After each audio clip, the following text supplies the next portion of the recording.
up, guys?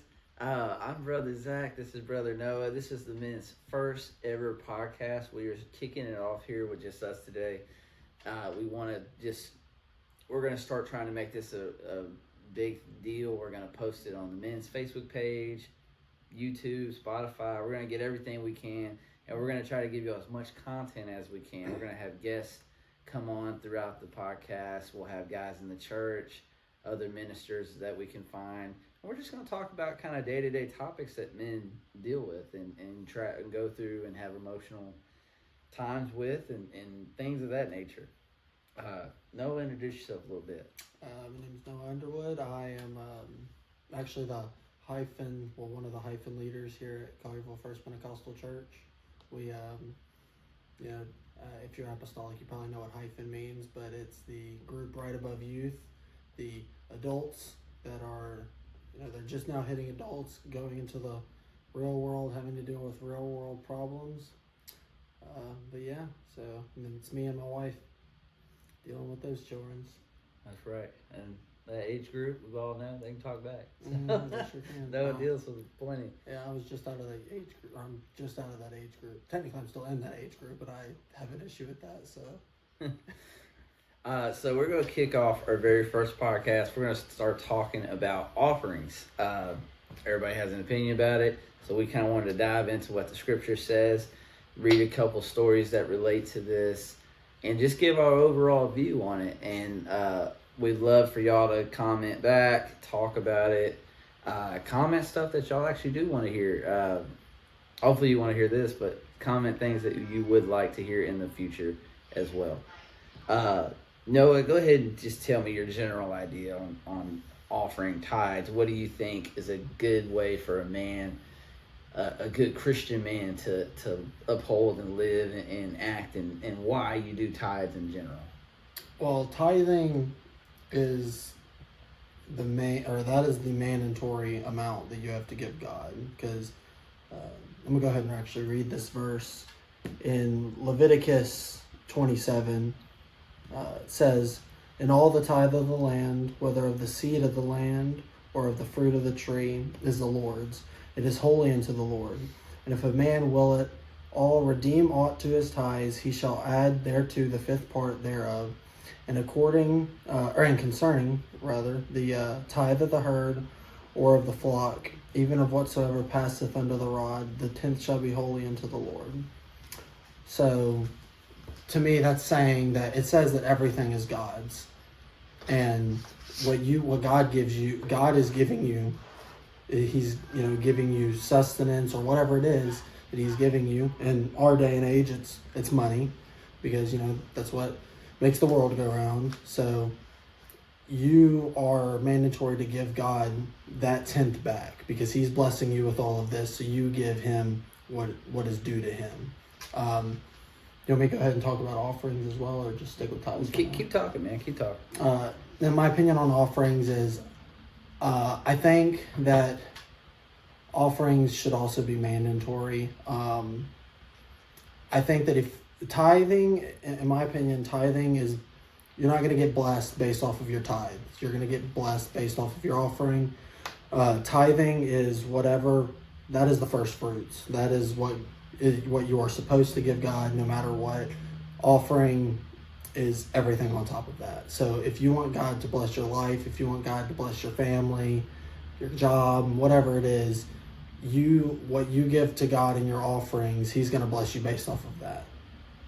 So I agree wholeheartedly. Without giving y'all all my backstory, me and my wife started a business this year, and one of the biggest conflicts we had in the beginning is we weren't making no money. So she wanted to give tithes and offering to it because that's what she's grown up with. My reaction should have been to do that right away, but I was not. I was actually the one who wanted to back up a little bit. I was like, why are we giving money? We haven't made any money. It was a huge problem for us. We had a huge conflict about it, probably an argument for maybe a month or two. Yeah. So I called some other business guys in the church. I got their opinions.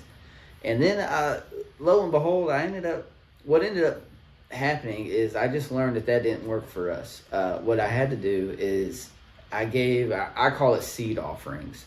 And what I mean by that is I put money in with the intent for God to bless it. I didn't put money in because I think it was the right thing to do. I put money in with the faith that God will grow it. And that has been very true for us this year on our business. Everything we have put in, it's like we're in a rut, and all of a sudden I start giving more than I can afford to give, right? Mm-hmm. I'm going broke putting money in the tithe bucket. But with that being said, it's almost like the next week, the moment I need the money, just bam, we made more money that weekend than we ever thought we would. And that's been done constantly throughout our journey as business owners. Yeah. I feel like, I mean, I'm not a business owner, but I feel like the same thing can be said for like just me just living. I mean, sometimes I feel like things are always easier because I'm not gonna lie, I don't give offering every week. I probably should, or I don't give. It's not that I don't give offering every week. I just don't give, I guess, more. Like I'm sporadic with how much I give. And then I feel like the weeks that I give more, that next week is easier. It's easier to survive. Not like living, like not having to be so, careful with how much I spend. I'm able to save a little bit more. Things like that. And I do think it's very important that when you're giving offering, you shouldn't be giving it with the intentions of, oh well, God's gonna bless this, God's gonna bless me for this, because it's not all about blessings. It is about you blessing God, but it's not always. You need to bless God with that, give God that money or that tithing, that offering, regardless of if he's gonna give if he's gonna give it back or not. 100%, I agree with that. You have the intention of your hearts really matter when it comes to tithes. You have to do it lovingly, and if you don't, you won't be blessed the way you intend or want or feel that you may deserve. And tithes are something that you do because it's right and good for the kingdom of God. Your tithes. Let's be clear about this. This is something that you owe to God anyways. This isn't something that you're being generous by giving. Your offering is something you're being generous in giving God. Your tithes are, you have to do it. It's like paying taxes. You ain't got a choice. You just got to do it. Offering is something that you have to do with all intents and purposes. It just has to be loving. Same with your tithes, but you want to truly give it over to God in a loving manner. And if you do it that way, you will be blessed. If you do it begrudgingly and you don't want to hand over that dollar, it's not going to be what you think it will. It's not going to grow the way it could. That seed isn't going to get enough water at the end of the day because you didn't plant it the right way. Mm-hmm. And that's in this story we're going to read to y'all. I'm going to go ahead and jump right into it, but it's Cain and Abel, classic story about offerings. I'm just going to kind of dive into it. If you don't know who Cain and Abel is, Adam and Eve, this is in Genesis chapter 4, verse 1. Adam and Eve, his wife, she conceived and bare Cain and said, I have gotten a man from the Lord. And she again bare his brother Abel. And Abel was a keeper of sheep, but Cain was a tiller of the ground. And in the process of time it came to pass that Cain brought of the fruit of the ground an offering unto the Lord. And Abel, he also brought of the firstlings of his flock, of the fat thereof. And the Lord had respected unto Abel and to his offering.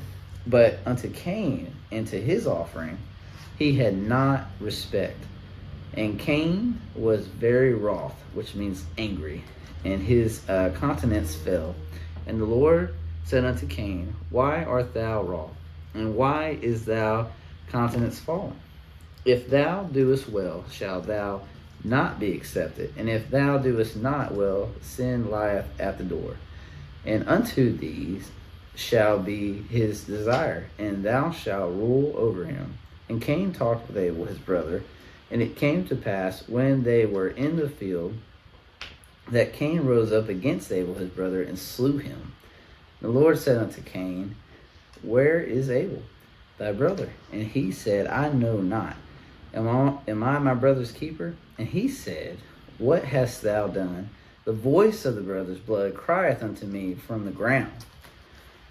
I'm going to kind of stop there. The story unfolds. So Cain, older brother, Abel, younger brother. Abel understood that he gave God not only the first fruits, but the best fruits. Abel did not do that. In my mind, it doesn't just lay this out, but you tell me what you think. In my mind, I'm picturing like a shriveled up carrot or tomato or turnip or something. And that's what he brought to the offering, just what he had to give, not the best thing. He kept the good stuff for himself.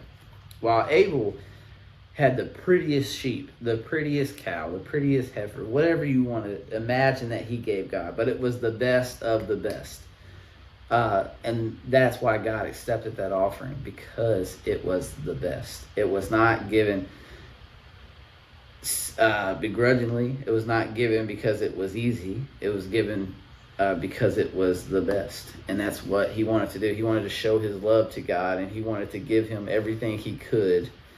It's like, say you have $20. You have a crisp $20 bill, or you have 21s.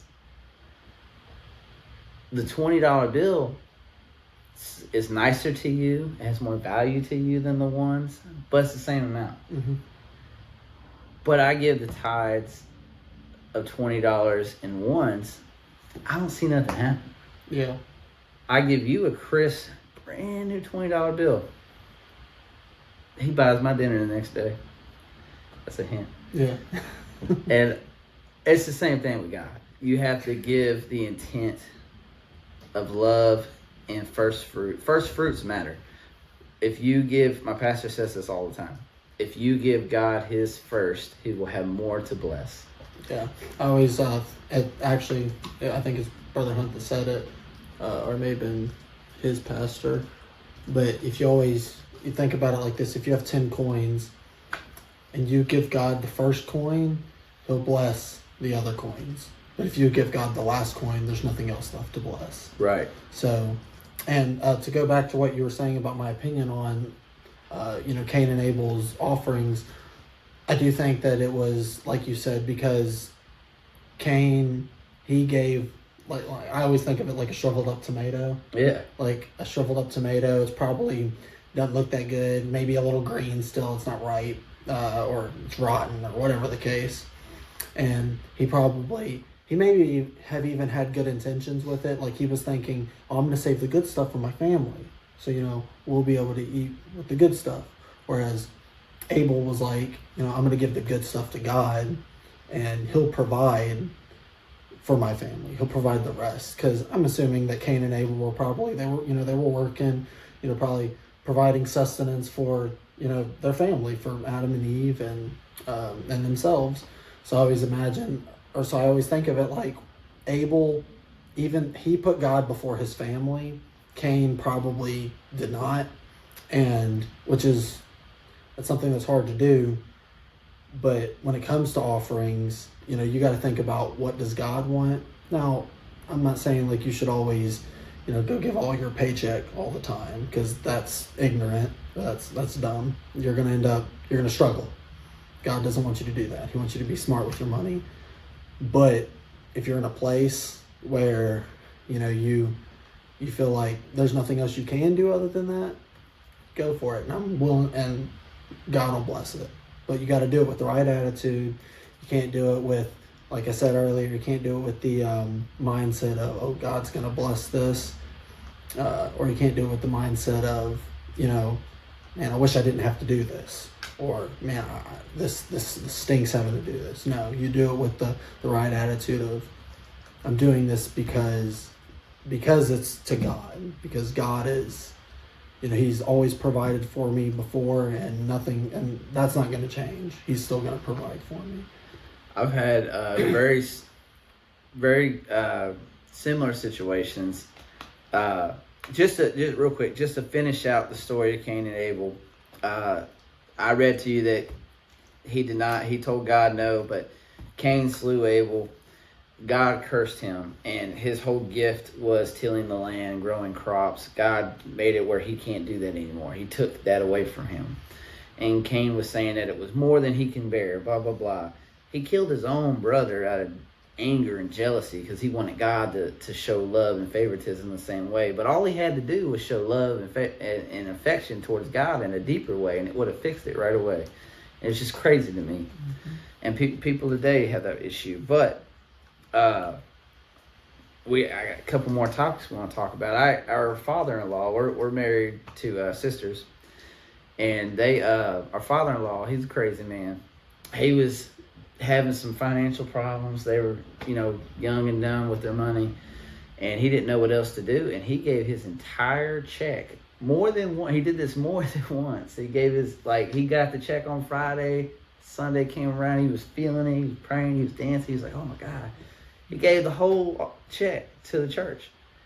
Great act, great thought, and he just wanted. I don't know if the thought was, I just want to see what God will do with it.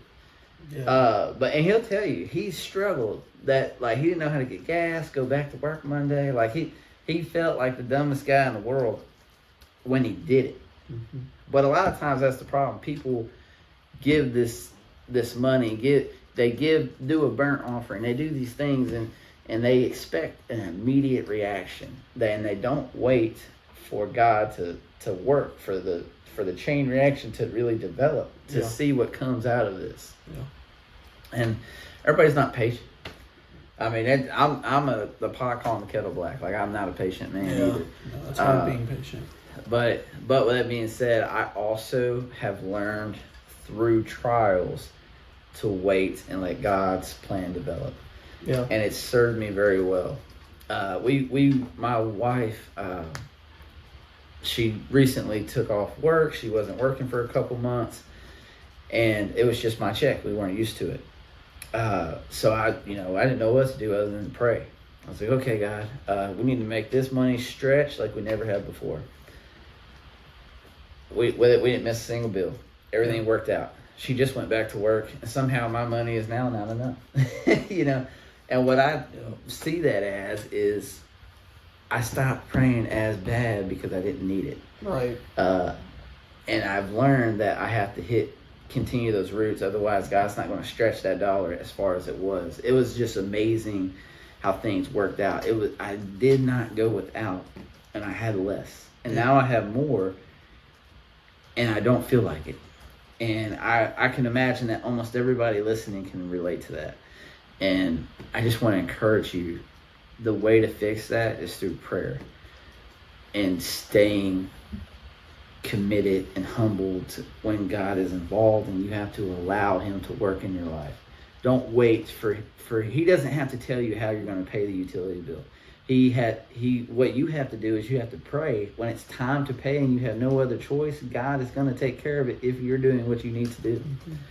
Have you had anything like that since y'all been married? Yeah, I mean, I've had similar situations where, a lot of the times for me, it's not so much I guess it's in the sense of I don't really have to, sometimes I feel like I have more money than I should, I guess. I'm like, I don't think I had this much money in my bank account. And I'll go back, check, make sure I paid all my bills, and make sure, I'm not waiting for another bill to come out and something like that. And, sometimes, or a lot of the times, it's just the case that I don't know how, but I guess God just supernaturally put some more money in my bank account or something. Because, I'll be thinking oh my God, how am I going to, pay the electric bill? How am I going to pay rent or whatever the case? And somehow it always works out. It always, I always end up having the money that I need. I may not have an abundance, but I got what I need. And that's really all I can ask for is what I need. We had I mentioned we started our business this year. We had a moment where we needed $2,000. I had to build something. We had to do some stuff with the health department. We needed it fast. And I had no idea how we were going to get this money in the time span I needed it. Yeah. But I didn't cancel any events. And my wife was going crazy because on paper, we didn't know how we were going to make it to these events. We didn't know how we were going to do it. And I didn't cancel anything. And she was getting mad at me. And I was like, wait. So I just started praying. I had nothing else to do. And I just prayed as hard as I could. I got a check in the mail from our mortgage company they take our money. Yeah. They gave me a check, something to do with we were overpaying for our insurance. They were like withdrawing too much. We got new insurance this year, but they kept our note the same without swapping it over. And when the new year hit, they gave us a refund check. Yeah, it was exactly the amount I needed. Yeah, and that's crazy how God works. It was crazy. And then God didn't stop there. The next day, I got another refund check. I canceled one of our life insurance policies because I got a new one for me and my wife. Sent us double the amount through our old insurance company. It was just crazy. And I don't even know where the money came from. And I don't have to either. You know, I just got to believe and understand that this is God's hand working. Yeah, you know, it's wild because, you know, God works in miraculous ways. I mean, the money like I said, you know, it just feels like the money comes out of nowhere, so to speak. And, you know, with, you know, I guess a logical reason like that, it may not, some people may not see that as God's favor, but, you know, as believers, you know, that like, that would not have happened otherwise. Like that. No, not in the time span. No, not exactly when you needed it. Like, I don't believe in none of that karma or like, good luck. I guess I don't believe in good luck is the word I'm looking for. But, you know, it just, God works in mysterious ways, and it's wild that you always seem to get stuff exactly when you need it. Yeah, 100%. Life has a way of doing that for you. And it has more than one.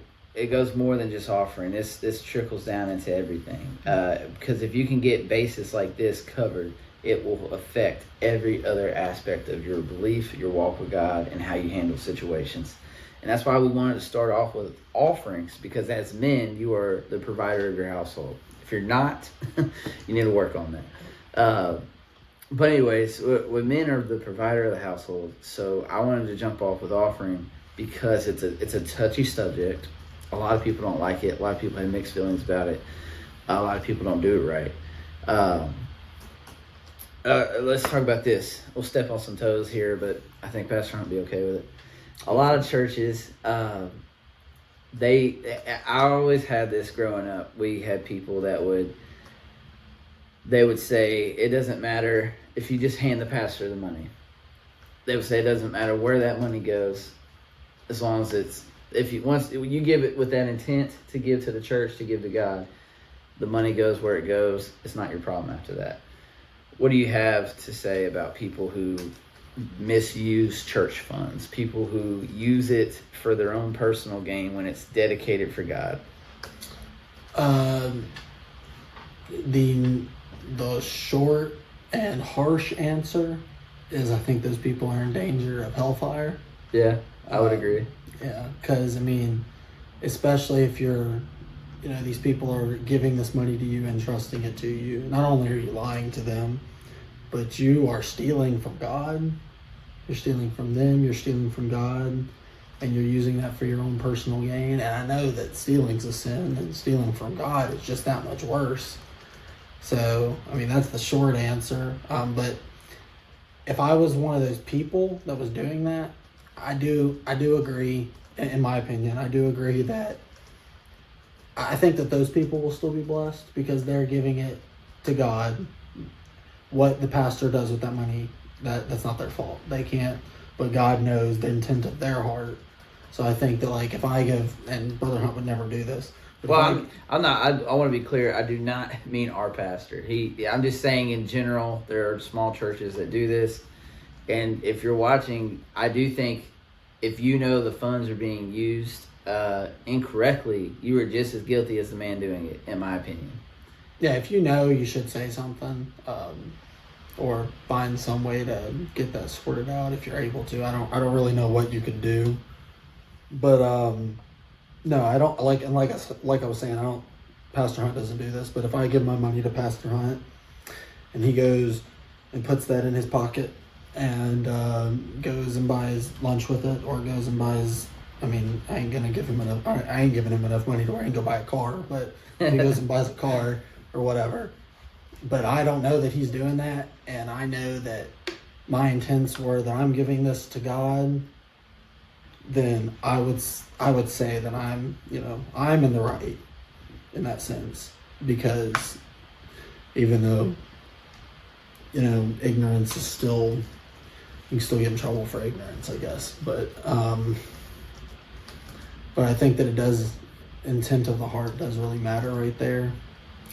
But yeah, like he said, I mean, if you're in a church where that's happening, probably need to say something, in the sense of like the see something, say something. Because if you know it's happening, you're not doing anything about it. I mean, you're feeding into it. Yeah. If you're not, and if you don't think you can do anything about it, probably be best to find somewhere else to go. Yeah, that's the answer people don't want to hear, but totally true. That's more of a risky, kind of conversation. We'll probably upset some people with that, but I think it needed to be said. Something I do want to dive into is, in today's world, we are very blessed. We don't have to do burnt offerings, right? But back in the day, that's what they had to do. They had to do burnt offerings. But along with burnt offerings, they didn't just go and burn something and leave. They came and they presented their offering. They dressed it up on however they wanted to. They burned it. But during that time, they worshiped God throughout the sacrifice. They did not just come and throw their meat on the table and walk away. They worshiped throughout the sacrifice. And I want to take that and apply it to this. Because, it's easy to go to work, pay your tithe. We pay it through church app. Majority of our church, we have a church app. And most of us pay it through the app. So we're not even at church when we're giving our offering. Right? You do that too, right? My tithes. I do my tithes. As soon as it comes on my check, I send it straight to the church. I don't wait till the following Sunday. But offering, which usually I always give it on the app, but it's usually at church. I typically do it like the day I get paid, because if I don't, I'll forget. And then I'm not giving my first fruits if I wait till Sunday. So I try to do it the day I get paid, and that helps me out. Yeah, that's like it would be really hard for me to get paid on Friday and not use any money between Friday and Sunday. So I just gotta make sure I get it as soon as I get paid. That's where the app really comes in handy and helps you out. And that's just the modern time we live in. Yeah. But with that being said, my whole point is, in today's world, we're disconnected from that, the beauty of a burnt offering, because we don't have to be there sacrificing. We're not at the altar where God's on your forefront of your mind, right? So that's why it's so important to try to stay prayed and worshiped throughout the week. As men, you aren't just providers of your home, the breadwinner. You are the spiritual leader of your household. Mm-hmm. And with giving your offering and tithes, you have to stay prayed up throughout the day, throughout the process, to be able to lead your house in the right spiritual way. Right. And something that I was just thinking about was, in terms of how they would praise God and, glorify God while they were giving their offerings. I mean, you can still do that.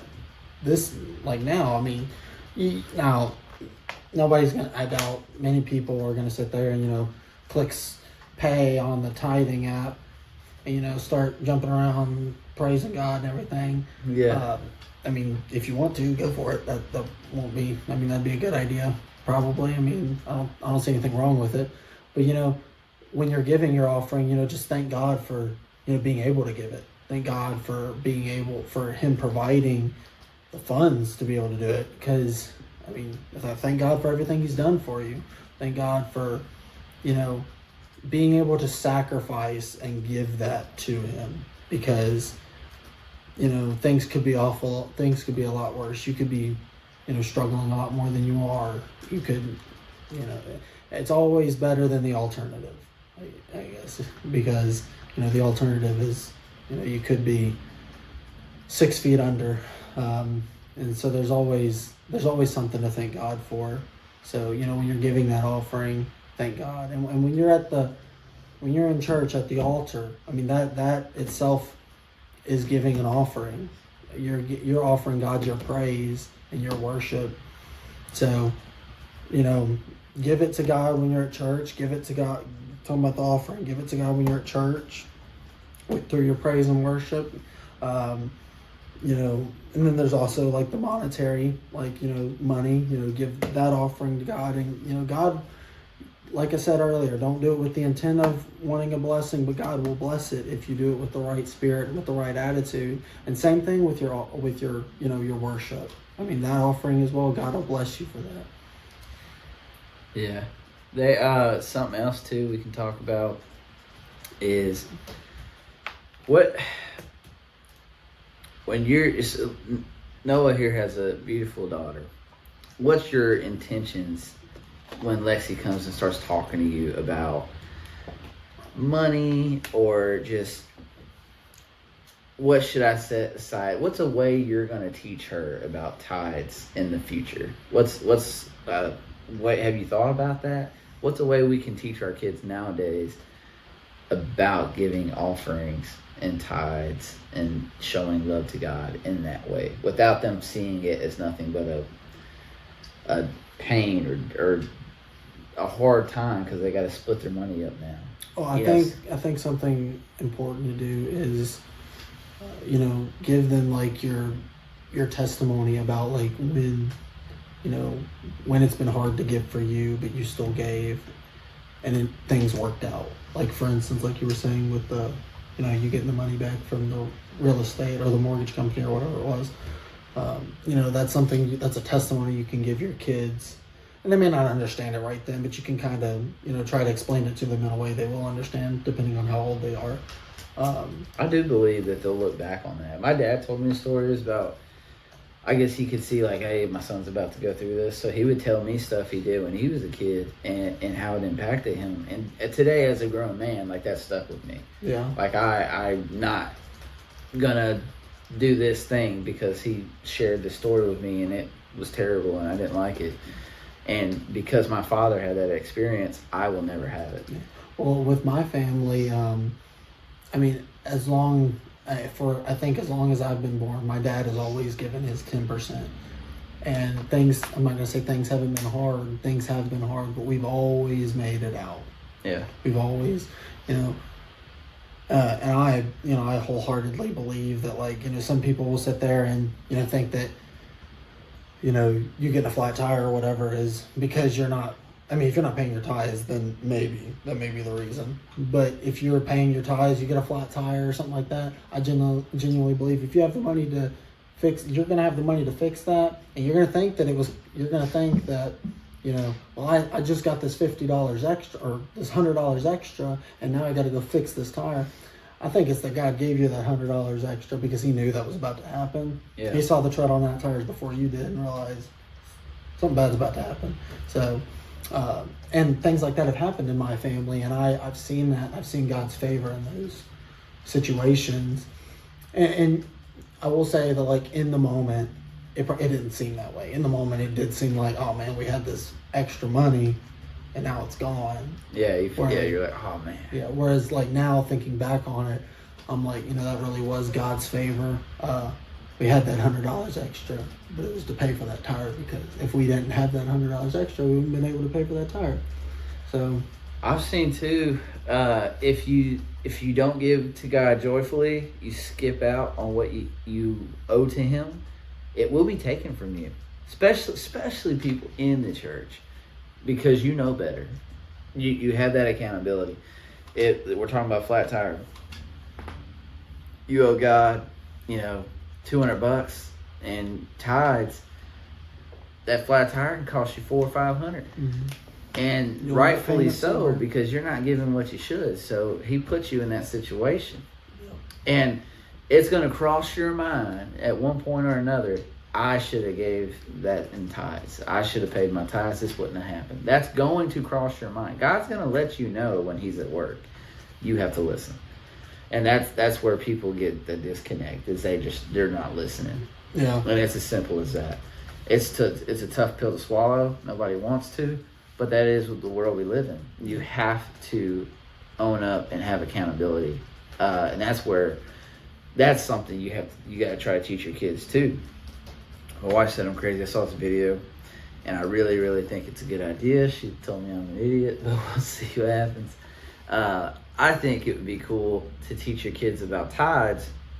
You pay them for chores or whatever, and then certain things you have to charge them. Have them pay tithes with the money. Like, make sure they do it. Have them. Some people are gonna say this is just crazy, but it makes so much sense to teach them about money and finances and how it works to me. Yeah. Let them pay for that 2 hours of TV time.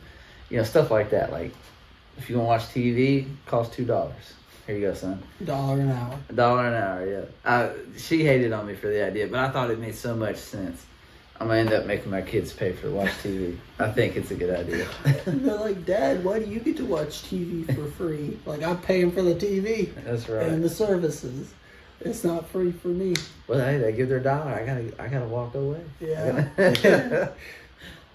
Over here in the corner, like, it's been an hour yet. I'm tired of watching Bubble Guppies. Yeah, we'll see what happens. But I thought, and I know it sounds silly, but I really thought that was a good idea to teach them that experience and education with it, and to let them see what the value of $1 really costs. What's important to them. Are they doing stuff because they think it's okay to waste Dad's money, or because they feel the honor in getting that? Lainey and Efren, their son Paxton, he comes and takes our. We do our coffee bar here at the church. And he comes and gets our trash for us. I give him $2 every time. Today was fun. I only had $1, but we tipped him $1 last time. Gave him a little extra. He says, "Okay, y'all gave me $3 last time." So, it was. But I make him. He takes the trash and I make him put another one in it. And I feel like that's really good for him. He might just think it's cool, like he's getting a little money at church, but it's going to teach him something. Yeah, well, it'll definitely teach him that if he works for it, he'll get something out of it. And he's a really young kid, super cute, but he's just doing his thing. And I think that's good to invest in our youth and teach them what to do. Yeah. And hopefully his mom and dad are making him pay tithes on it. Yeah. We'll see. Yeah. I bet they do. Yeah, no, I bet they do. They're definitely the type that would. Yeah, I think it's a great idea. I really do. I like that he's such a young kid, but I like that the mom and dad are so willing to let him get in there, let him get his hands dirty, let him attempt stuff like that, And it's not like he's doing anything crazy, but it's a good idea to let your kids experience that, And you have your first boss in a way, little things like that. My very first job, man, we learned so much. I learned a lot about what I don't want. Yeah. No, and it's definitely, it's important to make sure your kids are educated in, finances and in, especially, in tithes and offerings, but just in finances in general, because it'll make their lives a lot easier if they at least know how to handle it right. Yeah. Because with my parents, other than like the bare necessities, like my parents didn't pay for anything for me. Like I bought my own phone, bought my own gaming systems, bought anything that I wanted that wasn't a necessity, I had to pay for it after I got a job. My parents were funny. We would have full on conversations, and then the next day when I needed what we talked about, it's not how it worked out. Like I was a huge wrestling star, did really good. Anyways, we got to a certain point. I started driving. I want to take these girls out, so I wanted to have my license. Right, that was important to me. So I went. My wrestling coach had a rule though: if you were on the team, you could not have a job. He wanted you to focus solely on wrestling. So the moment I needed gas, I went and talked to my dad. I told, "Hey, Dad, Coach said we can't have a job. I need you to pay for my gas." "Okay, son, I want you to wrestle." The moment I went and asked him for gas, it was literally like the next day. "Well, son, go get a job. I ain't paying for your gas." That's exactly what he said. So I quit the team and I went and got a job and I kept my truck and I wanted to take people out and be a dumb teenager. Yeah. And at that moment, it sounded like what was more important, But I learned. I that is a regret I have in my life. I loved wrestling. I wish I would have kept with it. Mm-hmm. And then I have another story. When I was in college, they said the same thing. They were like, I went to medical school, and they said that you're going to have to be so dedicated. You're going to spend so much time studying and blah, blah, blah. You cannot have a job during these next four years or more. You cannot have a job. So I went and said the exact line to my parents. I said, hey, they said I can't have this and this. You want me to go to college? Are you prepared to help me, financially? Are you prepared to help me? They're like, yeah, son, we want you to go to college. I was like, okay. I needed money for my books. It was $1,000. They immediately, when I asked, I ain't giving you this again. This is ridiculous, blah, blah, blah. I worked all through college. I had a night job, and so I would go to clinic in the morning, get off clinic at like 4 or 5. I would go to work at 6. I'd be there till 6, 7 in the morning. And then I'd go right back to the hospital the next day. So you were working constantly. I was busy, dying. Yeah, I was just dying, man. I was lucky if I didn't crash driving. Yeah. It was terrible. But that taught me something. That taught me, number one, I ain't going to ask my parents for that. But it taught me the value of $1. It taught me what a real man will do when they have priorities, what you're capable of when you see a goal that you need to finish. And that was all stuff of the world. And we're all called to be servants. So when you take that type of dedication and you apply it to the church, imagine what you can do. Right. Imagine what you can do. And if you teach that to your young kids, Noah, his daughter, Paxton, I've brought him up. If we can teach that to them so young, imagine what they can accomplish in this world and what their goals will truly be. Yeah. They'll be way better than we've ever could imagine. Way better than we are. Yeah. And that is everyone's goal for these kids. We want more for them than we have. And that's why that's such an important age. Yeah. I mean, every age is important. But that's why, when they're young, it's so age. Because, the Bible says teach them when they're young. And when they get old, they won't depart from it. So, if you teach them, the importance of, number one, your priorities. But, offering tithes, what you give to God, why you give it to God. It won't depart from them when they're young. And I'm an example. I'm a living example of that. My parents taught me when I was young. And I know now that this, I didn't understand back then for a long time, even when I was, even after I'd gotten a job, I was just giving, tithes and offerings just because I thought it was, just because. I wasn't doing it because I wanted to bless God. I was just doing it because I thought that that's what I was supposed to do. In the same way that a lot of people don't understand why, we live moral lives or we do the things that we do. It's not because Brother Hunt tells you to. It's because it's what God wants you to do. And there's scripture for each and every reason why you do what you do. But as I got older, I started learning why, the reasons that we tithe, the reasons that we give in offerings, the reason that we praise God and worship God and thank God for what He has and hasn't done. But yeah. Guys, I think we covered some real strong material. You got anything else you want to add before we wrap it up? No, I don't think so. I think that's good. All right. So you got Brother Zach and Noah here, Men's Stronger Together podcast. First time doing it. Y'all put comments in. We're going to kind of feed this to you throughout the week. Noah's going to be doing all our clipping and other nerdy things, whatever that's going to be. So he'll be our designated nerd for this. So you just let him know I'm the nerd. What's going on. I'm a nerd too, but Noah's different kind of nerd. Yeah.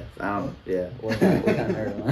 I don't know. There's geeks and then there's nerds, but there's different level of nerds. There's Lord of the Rings nerd, and then there's computer nerds.